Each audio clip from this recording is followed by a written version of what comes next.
October 11th, 2011. My life, as I knew it, forever changed.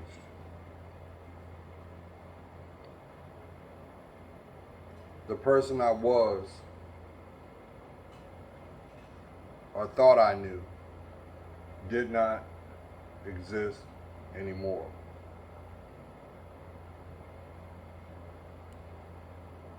I think back to that moment, and I think back to where my headspace was. Just like every other day, I had a routine. Start my day, be the best representation of myself, be responsible yet respectful, and be accountable at all times.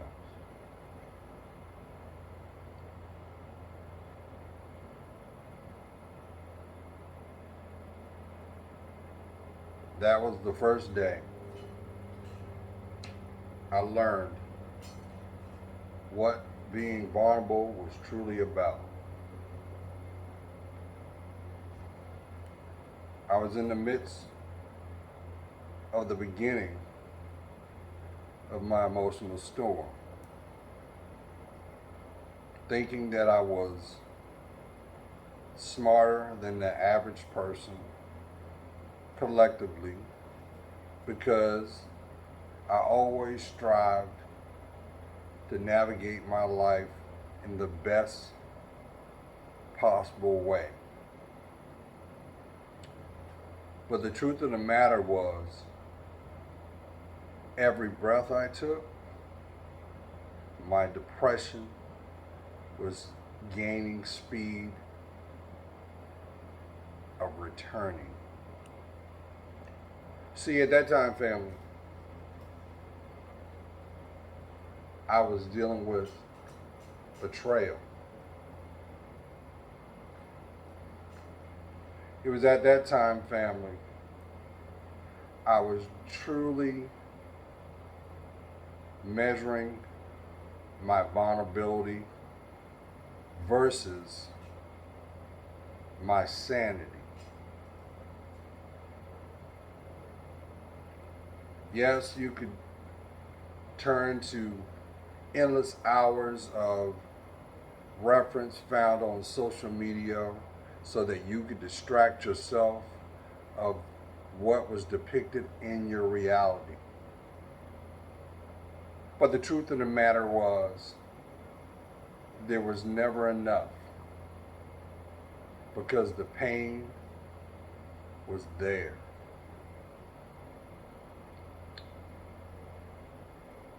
Trying to hold the stature of an upright man, I tried to do everything in my power to fight back my pain. I turned to the things that brought me joy, my poetry, as a way of reflection of what was being measured by my heart. My logic, based off of evidence shown, but not truth told. It was at that moment I knew what vulnerability truly was. And it broke me. The tears would flow. It would bring me back to a period of hearing Justin Timberlake, uh, Justin Timberlake's song "Cry Me a River," hearing the crescendos of the hook. And the more and more I tried to be stoic, the more and more my emotions rose to the surface. I was lost, y'all. But yet, I still had to wear a mask when I stepped out into the world. I still had to conduct my business in regards to the career I was pursuing. I still had to hold on to the fibers of what sanity looked like. Oh, yes, y'all. The emotional triggers were there. But what was most prevalent were those that I sought counsel to. As I had my mask on that said dignity on the top, they, one by one, were unloosening the cords that gave them anonymity. Subtly, the shade would come. Subtly, the digs would be there like emotional daggers, one by one, proverbially setting up for the actual impact or a proverbial straw to break. I was at my bottom, y'all. A man that only wanted to live his life as best he could. A man that only wished for the simple things in life. You see, Thomas Jefferson, former President Thomas Jefferson, wrote a poem, a passage called The Pursuit of Happiness. And I looked at those things as the requirements to manhood. And I couldn't understand how is it that the same things that are echoed in the female society of what a man should be, I was left holding the bag. Instead of taking a position of arrogance, ego, and vibrato, I took a step back. I made a decision to take a position of introspection. And I remember the day I was in the bathroom. At that time, I lived in you would consider it a beach home. And it had 3 floors to it. And not that that matters, but there was the guest bathroom, so when, you've got your toilet, your sink, your mirror. So that would be the half bathroom. It was off the kitchen. And I remember I was shaking.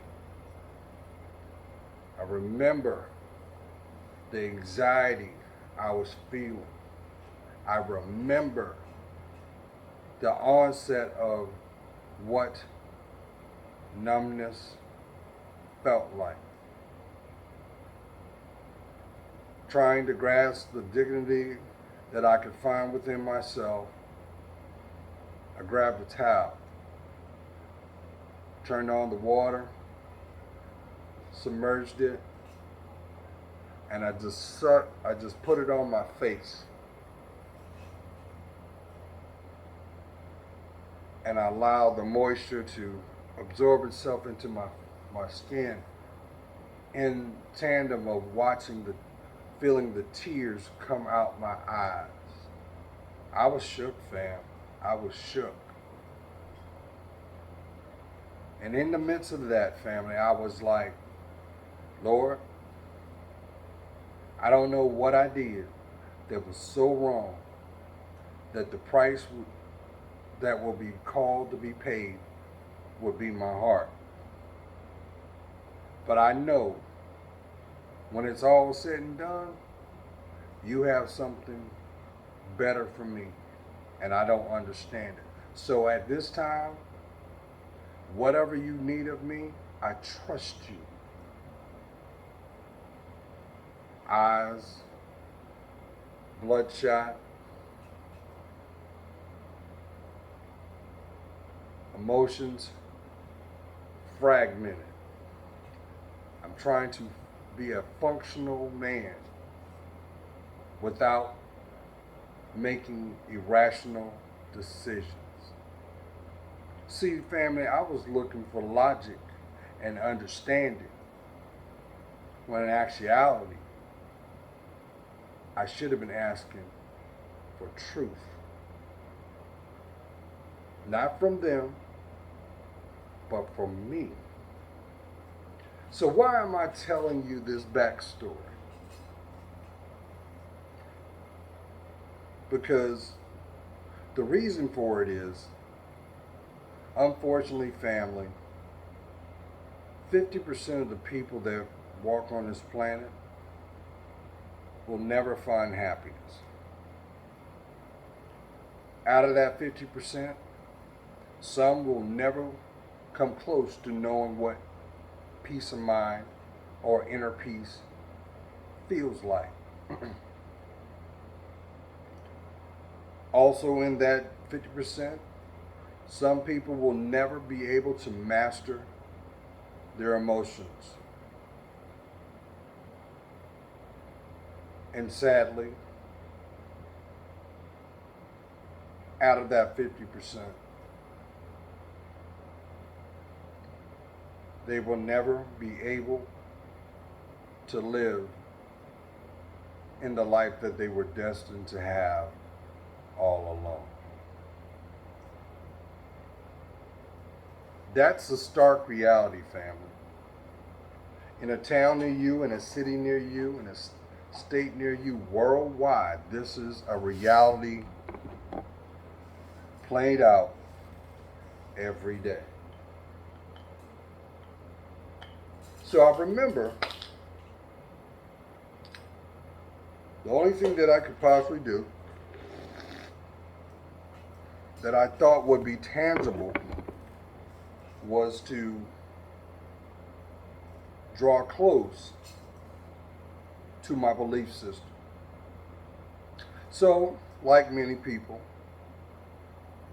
I grabbed my Bible. I own 3. And I started feet first, reading, and reading. I was so focused and committed to religious doctrine to try to find understanding for those who live in the United States or for those who have satellite TV. You are aware that pretty much anything that you're looking for, there is a channel for it. Not only during the day, I was immersed in the Word. I removed all social contacts. And the only thing that had access to my life at that time was the religious channels. And my strategy was, I know that, referring to Most High, you're going to use whatever you need to use to convey the intended message at the intended time. So that was all that would play off that TV. Now keep in mind, family, looking back, I'm pretty sure I was that close from having an emotional breakdown. I know for a fact, family, those people that had access to me, I was pretty worrisome. Because on one side, I couldn't even have a decent conversation without the tears falling. And I know, looking back, I look pretty bad. But here's the one thing that I'm not ashamed of. The emotions that I was purging from the experience, they were pure. They were genuine. They were sincere. And if, even though I don't wish this on anyone, but when you're dealing with a loss, it feels like a death. So you have to go through a period of grieving, bereavement, same as if you lost a loved one or a friend, and unfortunately they pass. You have to allow yourself to process through time. You can't put a stopwatch on your emotions because it doesn't work that way. Why? Because you are a spiritual being first, physical second, and third, we are what we attract. Now, with that being said,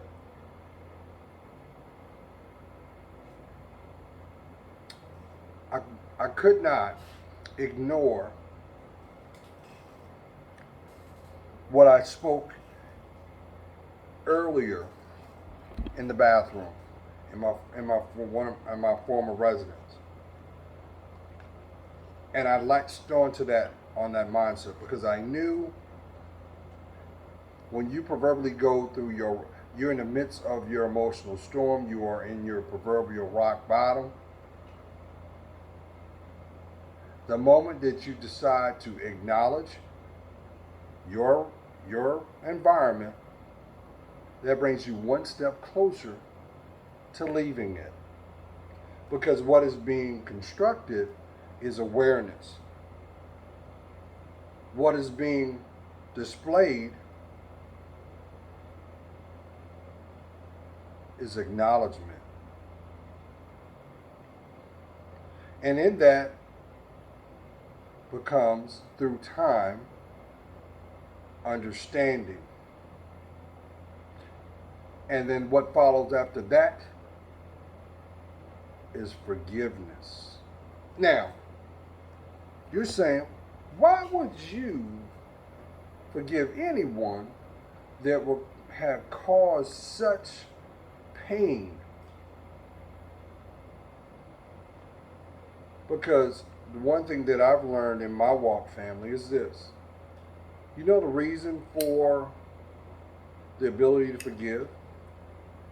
It's not for your environment, it's for you. That is your emotional ticket to acknowledge but release said bomb.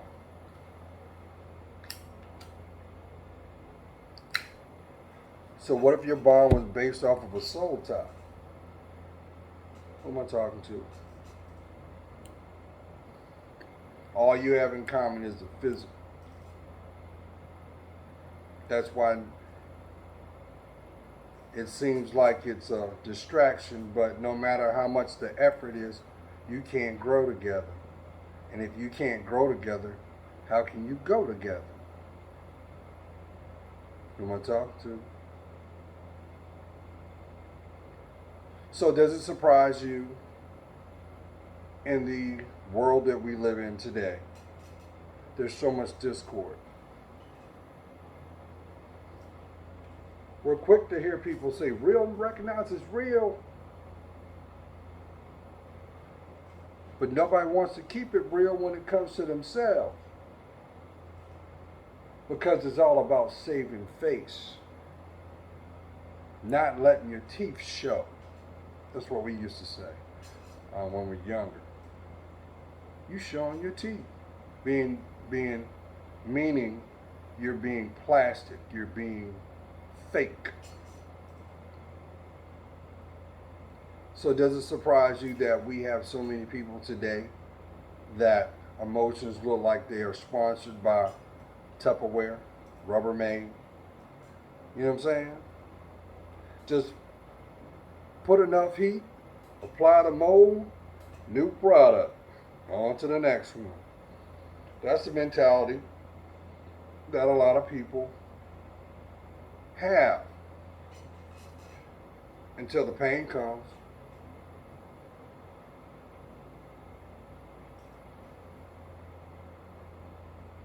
But even when pain comes, family, you do know there's a price, right? You might know it as emotional or mental real estate. Oh, I won't go down memory lane no more because if I do, I know the outcome may be the same.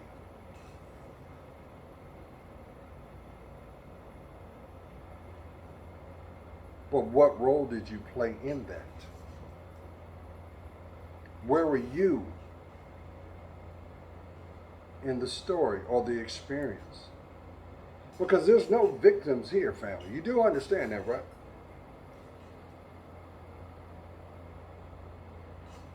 That's why you will always hear me convey this. You want to get rid of the shame? You want to get rid of the victimization? You want to get rid of the denial? Well, there's only one way, and that is get comfortable in your discomfort. You say, Gerald, why you keep bringing that up? Why you keep saying that? Okay, I'm going to break it down like a 4-year-old. Think about when you were in school and you were starting a new lesson. Pick the study, it doesn't matter. But it was completely foreign to you. Instinctly, you're going to try to find the things that you're familiar with. But that only lasts for so long. Then requires the application, the blueprint. But what's the point on having the actual blueprint if you don't have the commitment to apply it? Who am I talking to? So that is why I start this video the way I do. Because unfortunately, there is someone that you know, maybe even in the mirror, looking back, that is calling you to be aware as well as a call for change.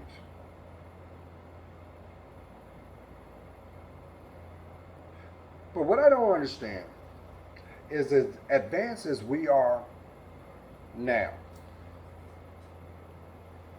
got AI at our fingertips. But yet we still don't have the motivation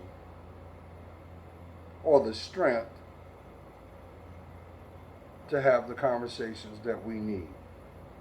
We hear people say in one breath, this is about being an individual and an empowerment. I'm going to empower you. How can you empower anyone that's not aware of their uniqueness to begin with? Better yet, that is like someone, that's just like me putting a diamond in your hand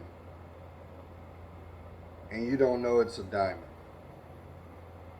You don't know it from a stone. The application requires understanding by being transparent to identify what is found not only in your surrounding, but what is required in you. But if you let them tell it, it's found here.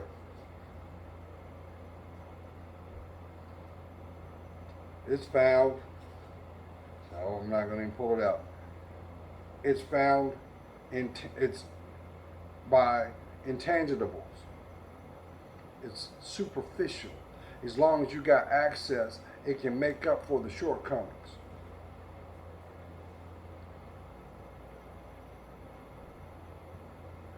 Fancy words can't fix your heart, but change can. Do you realize, family, if people just change their mindset,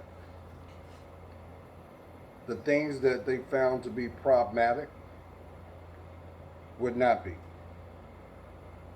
And I think a lot of that is, it boils down to not what the truth is, but what causes the fear to prevent it to be acknowledged. Do you realize how many people, queens,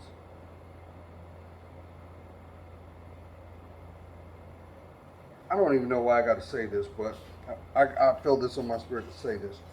You know why I call you queens and kings? Because I've not been afforded to meet you in person. So out of salutations of respect, I am acknowledging your existence from a positive state, not a low frequency. That's why I strive not to use certain descriptive words, because words have power. It's a vibration, it's a frequency. Otherwise, you wouldn't hear it come from your vocal cords. Because what does your vocal cords do? Produce vibration, which is nothing but sound, which is nothing but a frequency, an octave. That is why there are 8, and only a select few can hit the 8th note. Not to ramble.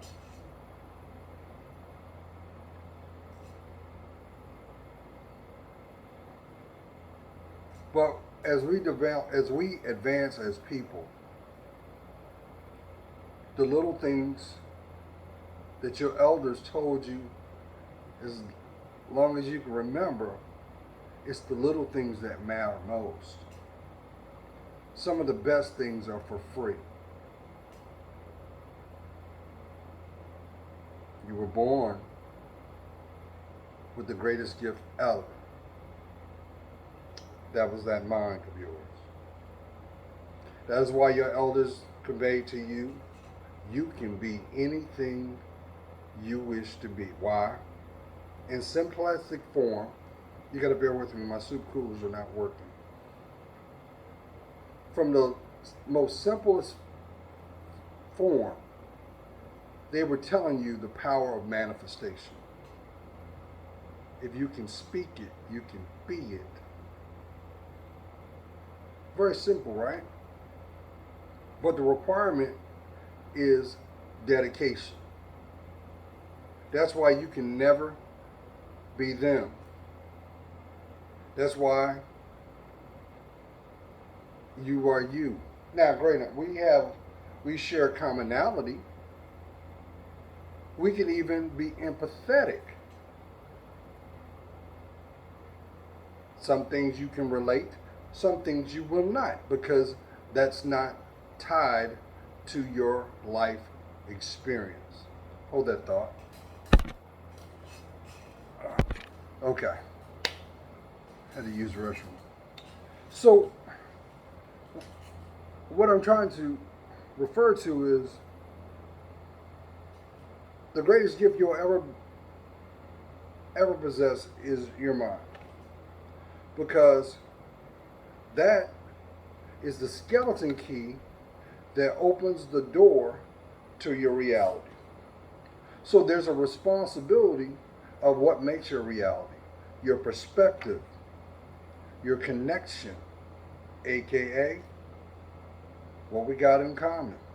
We are what we attract. So if your environment is supportive, authentic,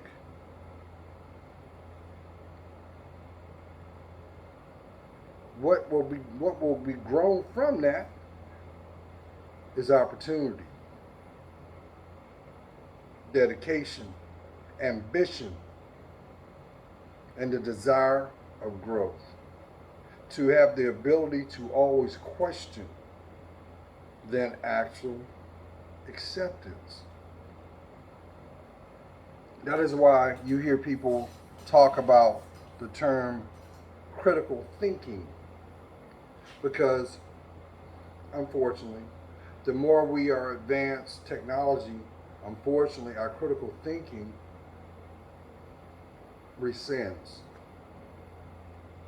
I remember there was a time when in my youth, it was imperative that you knew at least 5 important phone numbers in case you needed to reach out to your parents, your next of kin.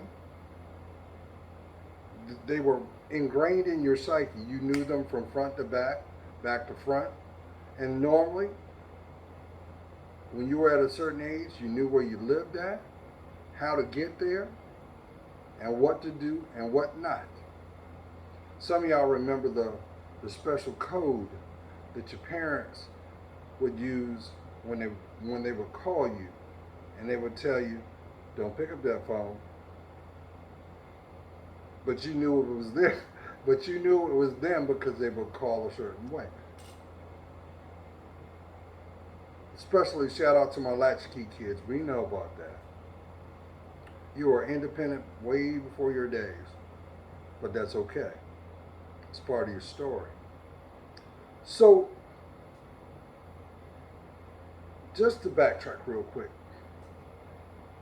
I remember the question I asked in the bathroom.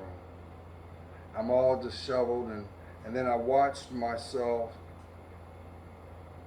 truly throw myself into my belief system, my spirituality, and a quest or the thirst of wanting to understand, why do I gravitate to what I gravitate, and why I dislike. What was the reason for it all?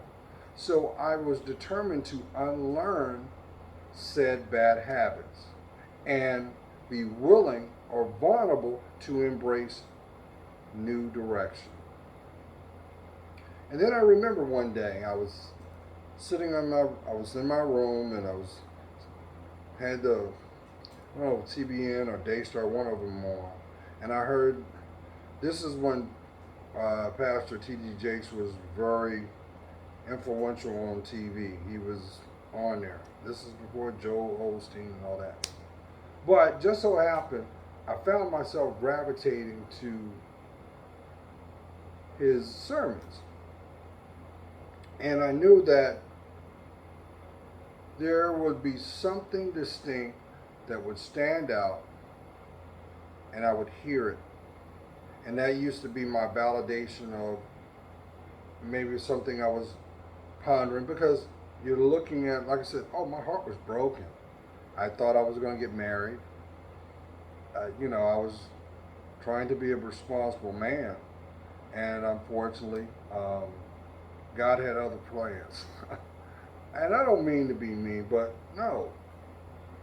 Because you could have everything outlined on what you wish to accomplish, the things you wish to be responsible for, but if it ain't blessed, it's going to fall apart each and every time. But why? Because it's a test. It's a test that only you can either pass or fail. If you fail, you don't learn the jewels required for your growth. If you unfortunately fail, unfortunately for some, that can feel like proverbial hell, because you're going to find yourself caught up in a cycle that you're unable to get out of. Doesn't matter how strategic you are. It doesn't matter how witty you think you are. The things that are divinely meant to happen are going to happen. It just depends on where you are when they do. So, at my most vulnerable state, I remember when I coined the phrase, stay prayed up. So if you hear it, it came from me. And I would start my day and end my day in prayer. And I would always say in my prayer, Father, what I don't know, I hope you reveal the things that um, and the things that I'm at risk, protect me from in my walk. Bring me home the same way that I step out into the world, blessed, protected, and coveted. And I'm going to tell you what, all of a sudden my discernment started to kick in. The things that I pondered or had questions were, one by one, they were revealed. And a lot of that was painful, but I can tell you this, I didn't have to go look for it. And that's when I knew that the devil's work was never done. Because just as you hear me use the term emotional triggers, these were all things to trigger me to react in a negative light, to get me to proverbially backslide or put me in a compromising position. And I refused to be moved. I was unwavered. I was not going to do that. And I stayed committed. And I remember, and I want to sum this up real quick. I remember one day before, I used to have a green one at that time. And I'm driving to work. And I felt in my spirit to ask a question.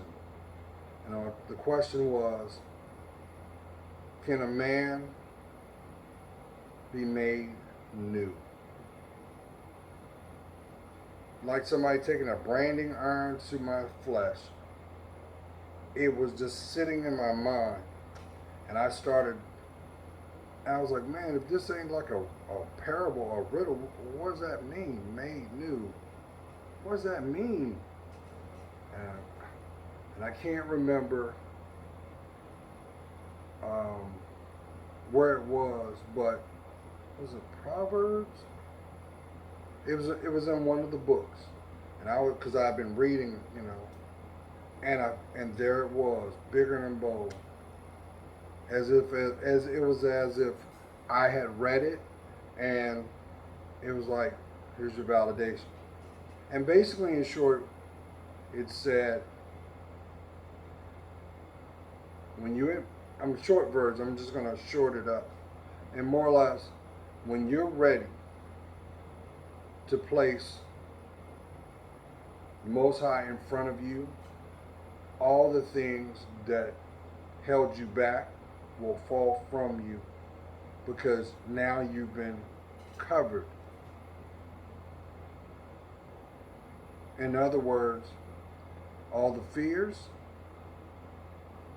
all the insecurities, all the things you have come to know, like dead skin, proverbially dead skin, it is falling from you. Because life as you know it is forever changed. You can't go back. And even if you try to go back, that spiritual door is closed.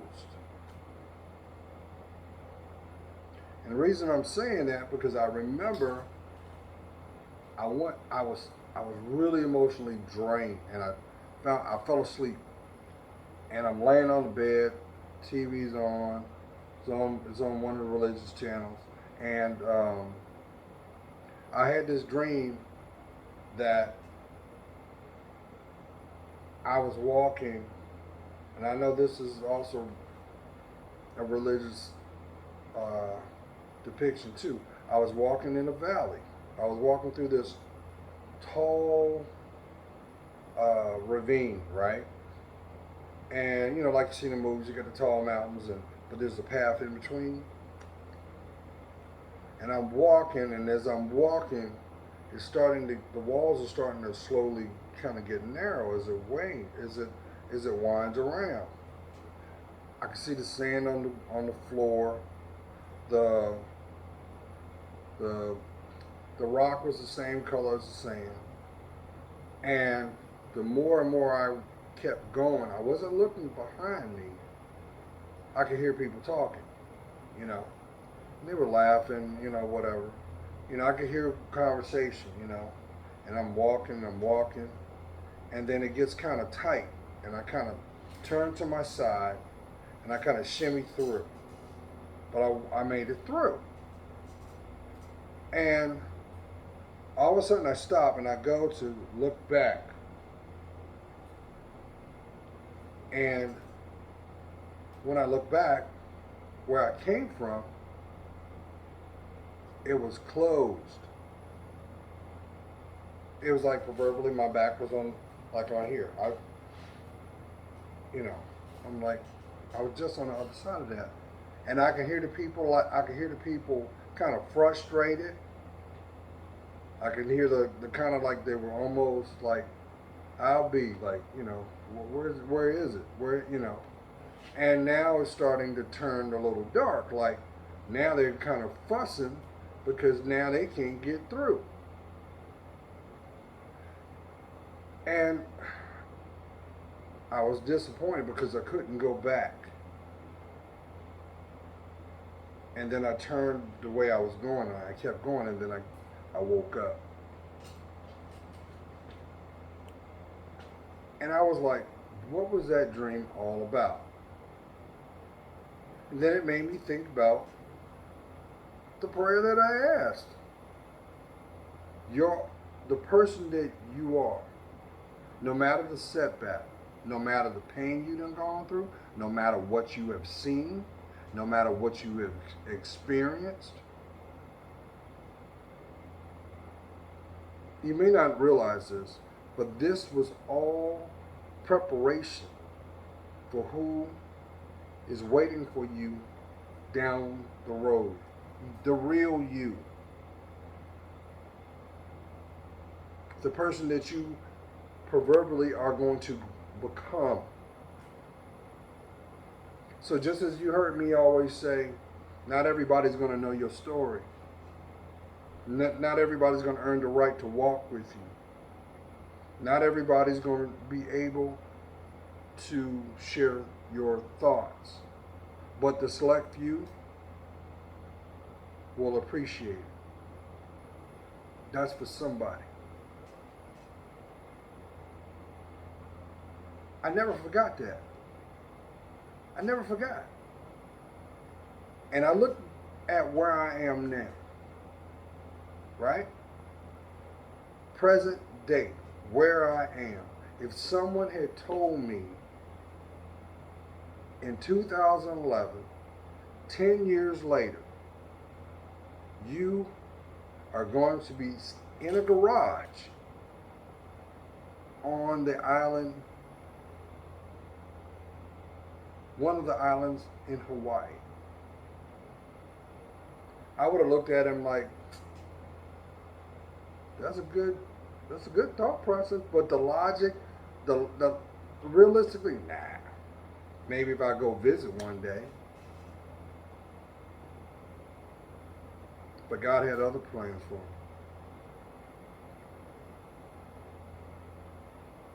The people that were a part of my story to this point, I'll never forget them. The people that truly share conversations with, moments with, I ain't hard to find. But those that tried to hold me back, tried to hurt me emotionally, or just did not have my best interest,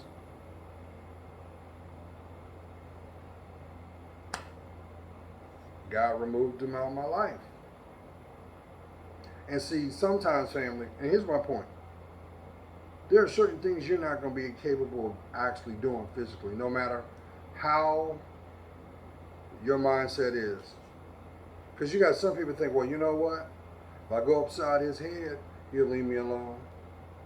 If I tell her off, she'll leave me alone. You think from the physical, that's all that's required? No. Because some of your environment's got, now you're talking about duality. Half, like the yin yang. You have light and you have dark. You have two dots. Those are fixed positions of your emotional state. And then in the middle is you. The circle is your life. It just depends on where you are, what you're willing to embrace, what you're willing to understand, what you're willing to change. Those things matter most. And I'll be more real. Listen, I love being in driving my Jeep. I manifested that Jeep. I did. I already knew in my mind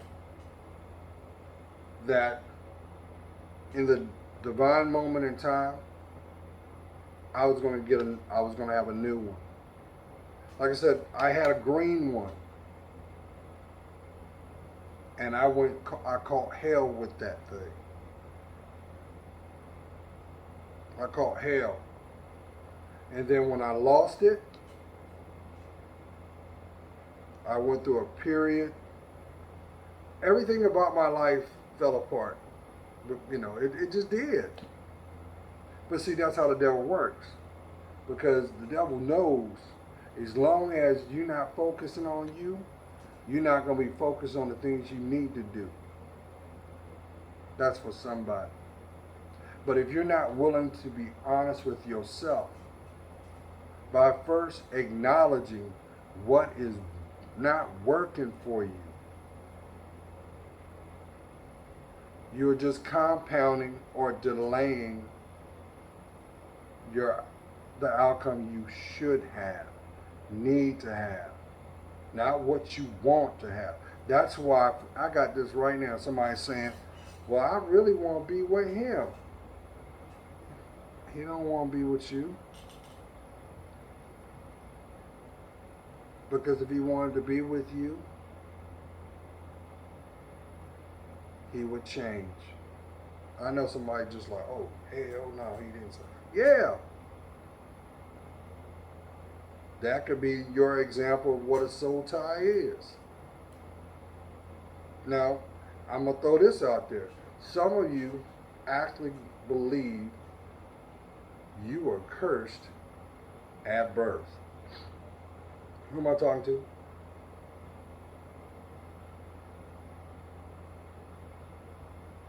You don't have no bonds with your family members. You can't spend 5 minutes around it without some type of conflict. And you feel like they picking on you.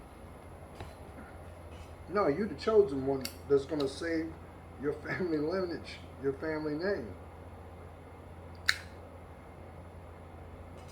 You already see what don't work.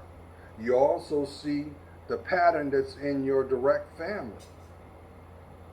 What's the commonality?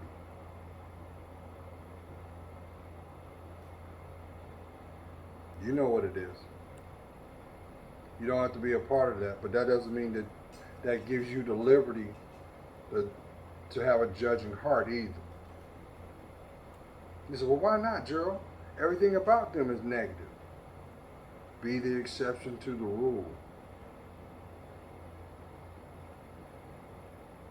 And maybe you may be the one that will change it or reset it upright. Who am I talking to? But as long as you look through, as long as you're using social media, your social your social circle for clarity, you're going to always fall short, because that's an illusion. That is nothing but a perception and an interpretation that is passed down and demarginalized until it's accepted.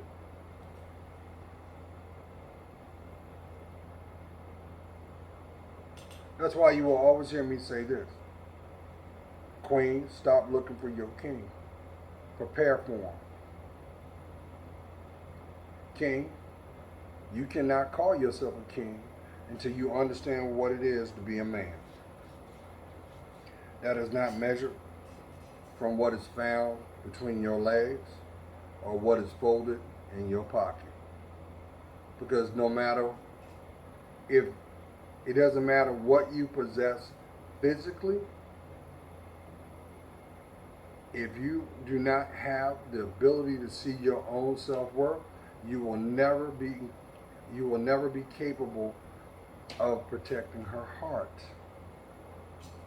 Why do you think so many women choose to take the position to call themselves independent?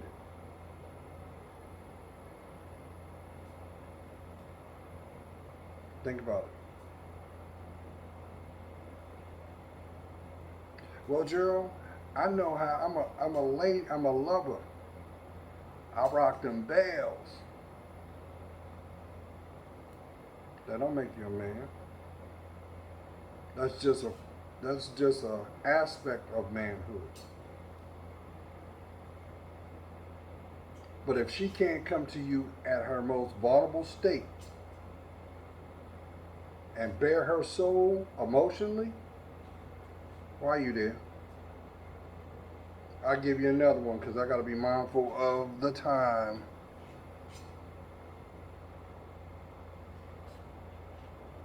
You know why we have wedding ceremonies? It is supposed to spiritually symbolize the yoke when the two spirits become one. The acknowledgement of the covenant, the bond, meaning the promise by God, the oath. Do you know why ceremonially it is the father that gives his daughter to the groom?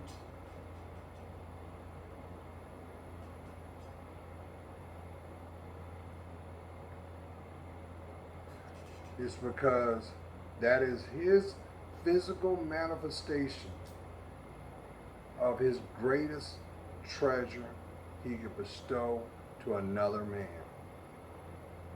Who am I talking to?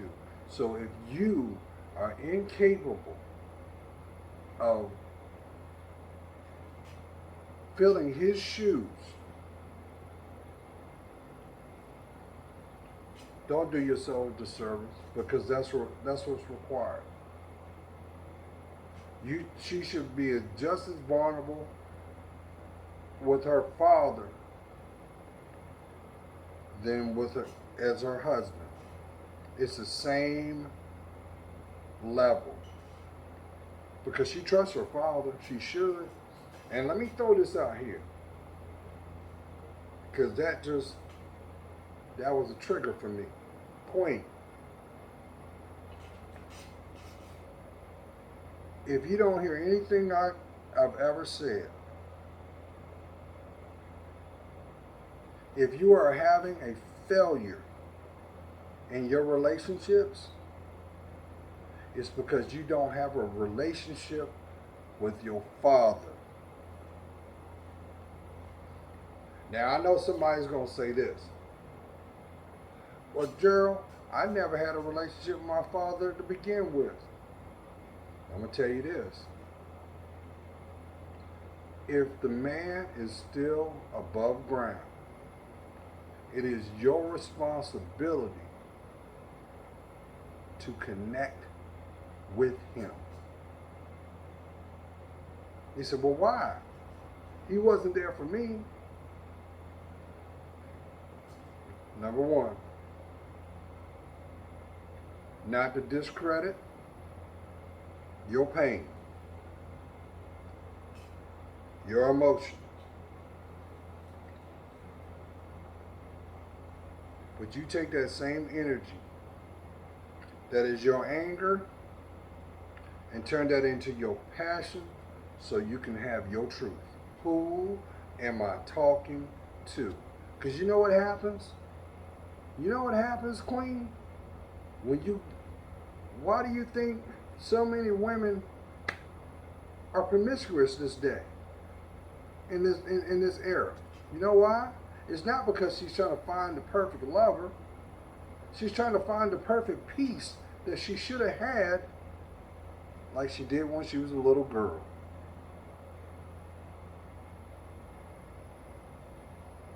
Don't believe me?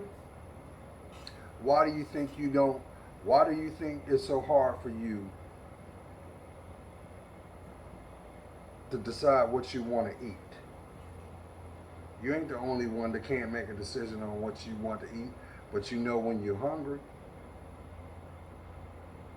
And what happens? You put your faith into your daddy or your mom to give you that need so you can feel whole. Remember how you felt when you had a good meal? Or why when it was prepared from them to you? That's the same thing you're supposed to have in your adulthood. Yeah, now listen. There's a difference between being an adult and being kept. Because if you're 21 years old and you're able to make a logical decision, there's a responsibility to be an adult, right? Even though society tells you, nah, just fall back. You ain't got to do that, just stay home. Nah. You're not preparing yourself socially. That's where that critical thinking come into play. But it can be scary because you're going out into the wilderness. And unfortunately, if you don't have it navigated correctly, you are going to catch scars. You are going to trip up. You are going to make mistakes. You are going to fall down and scrape your proverbial knee. But no matter what the experience, if you have the ability to get back up, get the freak up. This does not discredit what has happened. Because I know that some of you have gone through some traumatic stuff. But that doesn't mean that is going to be your end story. Who am I talking to? Kings.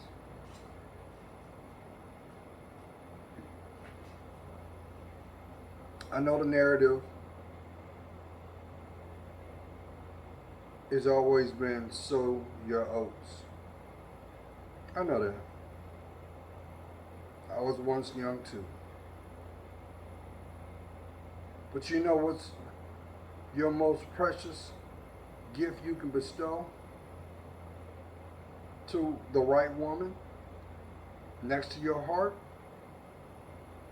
Next to your mind? It's your seed.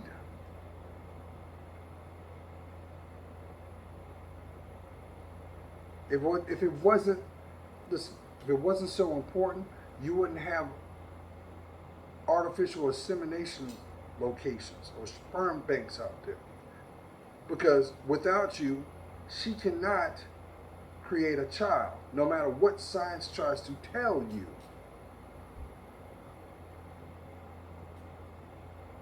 DNA has not been mastered. It has continued to be studied and will continue to be unraveled till the end of time.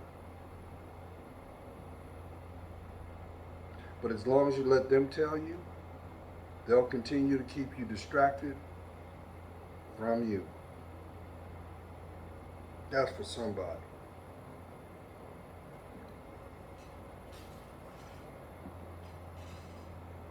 Okay, you don't think I'm believe? You don't think I'm? You don't think so? Why is there so much emphasis in this era depicted on the physical than the emotional? They would rather see you naked than hear what you have to say. Because last time I checked, social media, you don't have a bunch of websites out there talking about advertising intellect.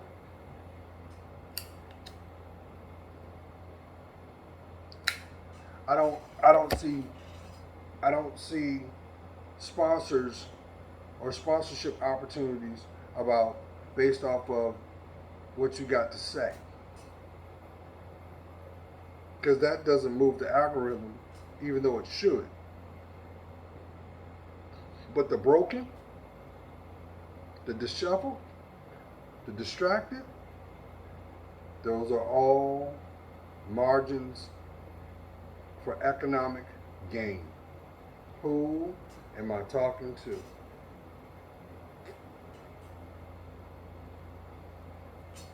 But on the flip side,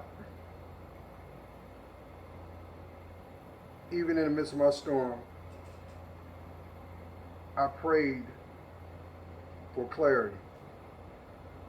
I prayed for understanding. I prayed for fortification on my walk because I knew as long as I carried pain in my spirit, everything I seen, everything I endured would be in vain.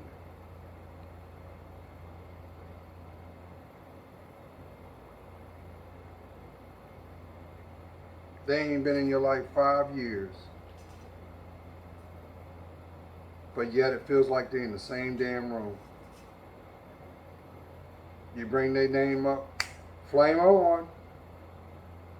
What a tragedy. What a travesty.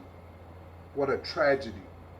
Because the one thing we can all agree about when it comes to the power of the mind, no matter how you feel, how it's displayed, the person that is the example will never understand or become remotely close to truly understanding what you feel. Why? Those are your feelings.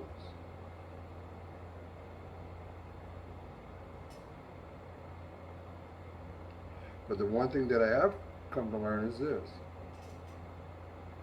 When you decide to do the work, when you decide to allow yourself to be finally vulnerable, when you decide to do the inventory, the introspection, clarity comes. And as long as you remain unmoved, committed to that process, you know what happens out of that? Your testimony, your wisdom,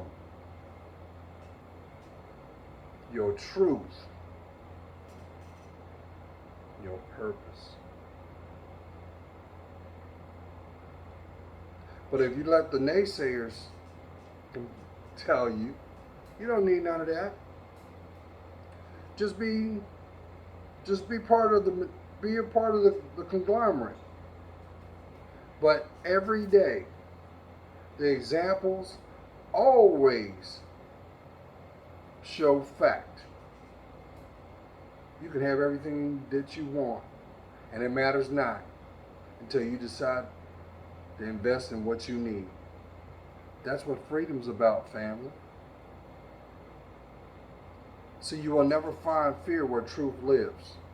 Who am I talking to?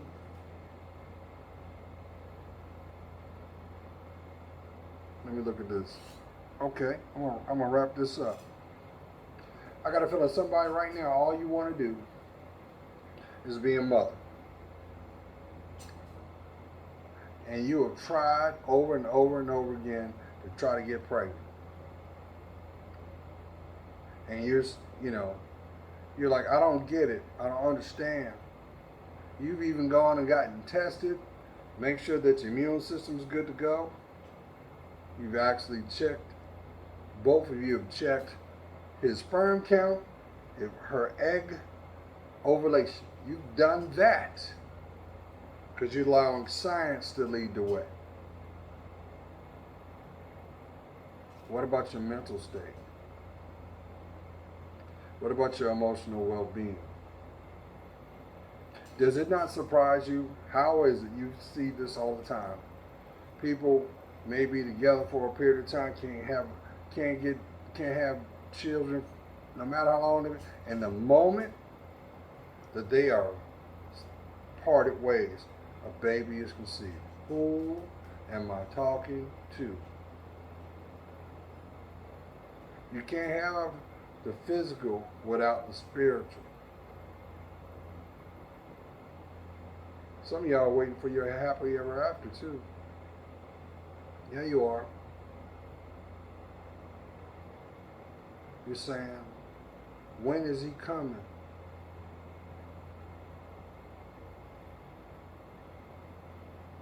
I know you are.